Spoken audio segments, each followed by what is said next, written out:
에펜코리아에서 클리어 파일 A4라는 분이 적으신 글인데요. 크리스탈 팰리스의 멀티클럽 체제, 얘네 지금 약간 좆됐다고 하거든요. 팰리스가 구단 역사상 최초로 FA컵을 우승하면서 유로파리그 진출권을 획득하고 나서 3주가 지난 상황인데, 부푼 마음으로 27년 만에 유럽 대항전을 준비하던 이 독수리 군단들에게 들려오기 시작한 청천벽력과도 같은 소식, 바로 이제 멀티클럽 문제로 인해서 크리스탈 팰리스가 유럽 대항전에 나가지 못할 수도 있다는 소식. 이게 좀 꼬여있더라고. 하지만 그 몇 년간 맨시티, 맨유, 브라이튼, 아스톤빌라 등 PL의 여타 팀 역시 이 문제에 저축되어 있었다는 소식이 나왔음에도 불구하고 진출했던 것을 보면 별 문제가 아닌 것처럼 보이긴 하는데, 이 일이 왜 크리스탈 팰리스의 차례에 이르러서 또다시 부각이 되는지 짧은 식견과 여러 기사들, 법률 자료를 통해 함께 알아보고자 하는데요. 자, 다들 좀 아는 내용이긴 하지만 UEFA 복수 구단법, 이 문제를 이해하기 위해서는 우선 무슨 규정이 저촉되는지, 이 규정이 무엇인지를 알아보는 게 우선이겠죠. UEFA가 이번에 저촉되었다고 하는 흡펠에 말하는 규정은 유로파 리그에 대한 규정 제5조 경쟁의 무결성과 복수 구단 보유라는 부분인데, 간단히 말하자면 공정한 경쟁을 위해서 누구도 UEFA 유럽 대항전 대회에 참가하는 2개 이상의 클럽에 대해서 경영, 행정, 스포츠 성과에 대해 어떤 자격이나 형태로든 동시에 관여할 수 없다는 것. 그러면 크리스탈 팰리스는 어째서 이 규정에 걸린다는 것인지. 존 텍스터랑 이글 풋볼이라는 곳이 있다는데요.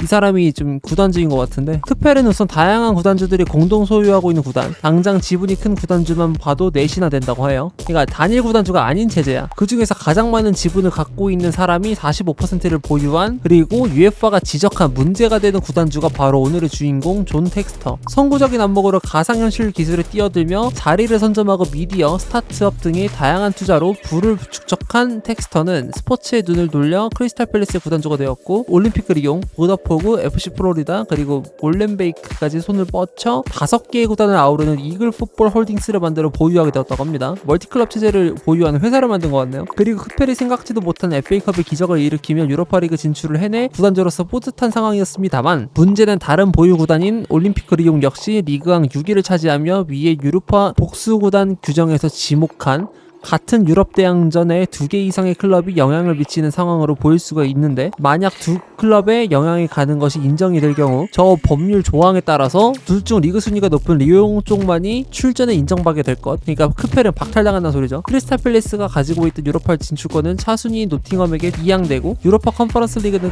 크리스탈 팰리스의 최악의 라이벌 브라이튼에게 것이 될 것입니다. M23 더비라 그래갖고요. 도로가 크펠 연고지하고 M23이라는 도로를 쭉 타고 내려가면은 브라이튼 연고지가 나와. 그래서 M23 더비.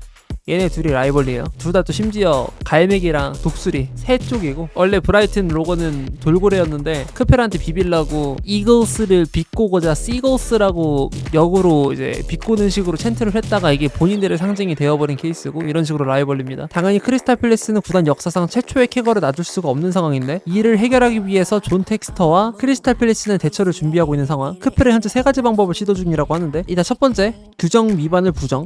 첫 번째는 성공한다면 존 텍스터와 크펠에게 더할 나위 얻는 방법, 이상적인 방법이래요. 바로 크펠과 리옹의 보유가 위 복수구단 규정을 위반하지 않는다고 UEFA를 설득해내는 것. 실제로 텍스터가 두 구단의 주식을 보유하고 있는데 이게 어떻게 가능하냐 라는 생각이 드는 게 정상이라고 합니다. 저도 그렇고요. UEFA가 맹인도 아니고 조금만 검색해도 텍스터가 크펠 지분 약 45%, 리옹 지분 약 80% 많이 보유하고 있네. 이 사실을 알고 있다는 것은 당연히 뭐 알 수밖에 없는 사실인데, 크펠 측에서 처음 이 리스크가 언급됐을 때 가장 먼저 꺼낸 방법이 이것이었다고 하는데, 이게 생각보다 되게 규정 위반 부정? 이게 되게 효력이 있는 방법인가봐요. 앞서 말했듯이 크리스탈 팰리스는 특이하긴 하죠. 텍스터를 포함한 대주주 4명을 포함한 공동 소유주로 구성된 클럽이라는 게 특이점인데, 클럽의 이사회도 이 대주주 4명이 한 표씩 의결권을 가지고 투표를 통해 결정을 내리게 됨. 근데 이 의결권, 가장 지분이 많은 텍스터도 지분이 10%로 가장 적은 스티브 페리시도 18%로 동일한 블리처와 해리스도 전부 의결권이 한 표인 상황. 즉 대주주 모두 의결권이 25%라는 것. 아, 여기서 크리스탈 팰리스는 이렇게 반문을 한다고 합니다. 5.01항에 15분을 지적한다고 하는데, 여기 보면은 클럽의 다른 주주들과 체결한 계약에 따라 주주로서 주주 의결권의 과반수를 단독으로 통제 가능한 경우, 또는 클럽의 의사결정이 어떤 수단을 통해서든 결정적인 영향력을 행사할 수 있는 능력, 이게 있는 경우에 걸린다고 하는데, 여기 보면 주주 의결권의 과반수를 보유한 경우도 있고 클럽의 행정, 경영 또는 감독기관의 구성원의 과반수를 임명 또는 해임할 권리를 보유한 경우에는 앞서 말했던 멀티클럽 체제에 있어서 제재를 받는다고 하는데 이러면 상관이 없지 않냐 이런 식으로 말을 하는 거네. 텍스턴은 25%의 의결권을 보유 중이니까 과반수 보유도 아니고 단독으로 구단 구성원 과반수를 임명, 해임할 힘도 없고 권한이 없다는 소리죠. 다른 구단주들의 의결권을 통제할 수단도 없으니까 크펠에 있어서 통제로 영향력을 가진 게 아닌 상황. 따라서 복수구단 규정에 관해서 걸리지 않는다는 것. 만약 이 의견을 UEFA 측이 받아준다면 리옹이든 팰리스든 문제없이 구단 소유권 포기 이런 거 없이 문제없이 UEFA 유로파리그에 진출할 수 있다는 건데, 그러나 이런 중대한 일에 아무리 자신 있다 하더라도 되겠지 하면서 손 놓고 있을 수만 없는 일이죠. 실패할 때를 대비해서 차선책을 또 마련을 해야 되는 거. 그래서 두 번째 플랜을 시도했다는 게 크리스탈 팰리스의 현 상황이라고 합니다. 두 번째가 주식의 백지 신탁. 이거 가장 흔하죠. 메뉴와 맨시티가 사용했던 방법이죠. 이 생소할 수 있는 개념의 백지 신탁이란 주로 자신의 선택으로 주식 시장을 움직이게 할 수 있는 고위 공직자들의 공직 윤리를 지키기 위해 사용되는 방법으로 제3자인 수탁자에게 주식을 완전히 재량으로 관리할 수 있게 신탁을 하고, 야, 너 관리하는 권한 너한테 줄게 맡겨버리고, 본인이나 주식의 수혜자들은 그 운용 상황에 대한 정보를 전혀 받지 않고도 판매를 하지 못하게 하는 방법, 결정권을 아예 포기하는 방법이라는 거죠. 그러니까 이거 구단 운영할 때 지로나 운영 권리 포기했던 맨시티랑 그 다음에 니스 관련 권리 포기했던 메뉴랑 동일하게 이렇게 한다는 거지. 대리를 돌린다는 얘기죠. 이를 처음으로 UEFA 대회 진출을 위해 사용한 팀이 AC 밀란과 툴루즈라고 합니다. 2-2-3 시즌 당시 유로파에 진출했던 AC 밀란과 툴루즈의 구단주 레드버드 캐피탈은 툴루즈 측의 보유 주식을 네덜란드 주재의 신탁에 맡겨서 진출을 성공한 바가 있다고 하고, 메뉴랑 맨시티는 UEFA의 클럽 재정 통제 위원회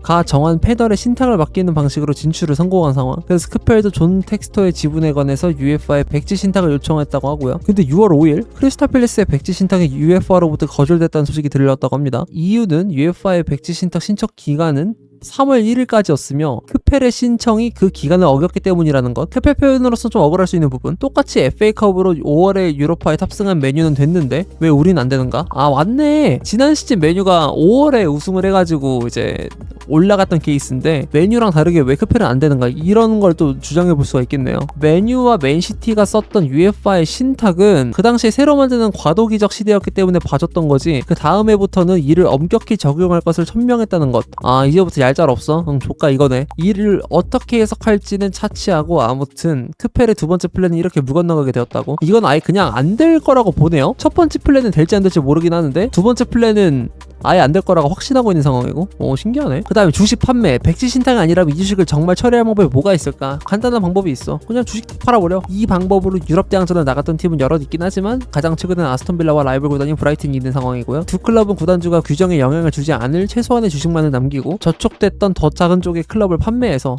이건 포기해야겠다 싶었던 이제 더 작은 클럽의 주식을 다 판매해가지고 모두 진출에 성공했던 바가 있다고 하는데, 사실 존 텍스터는 이미 크펠 한번 팔고 에버튼을 구매하려던 바가 있습니다. 위에서 말했듯 45%가 넘는 주식을 들고도 의결권 25%만 발휘할 수 있는 상황이 썩 유쾌하지 않았기 때문, 안 그래도 이걸 다 팔고 에버튼 주식을 살려던 그런 게 있었네. 근데 이 에버튼 인수사가가 다 아들 알다시피 프리드킹 그룹의 승리로 결말을 맞게 됐기 때문에 텍스턴은 이와 상관없이 주식 판매는 이어나갔지만 6월 17일 현재까지도 판매는 실패한 상황. 크펠의 유로파 진출을 위해 팔겠다고 했지만 지금까지 안 팔리던 게 이제 와서 드라마틱하게 진전돼서 팔릴지는 의구심이 들 수밖에 없고, 크펠의 앞날 백지 신탁도 실패하고 판매는 불확실한 상황이죠. 주식이 다 팔든가 하지.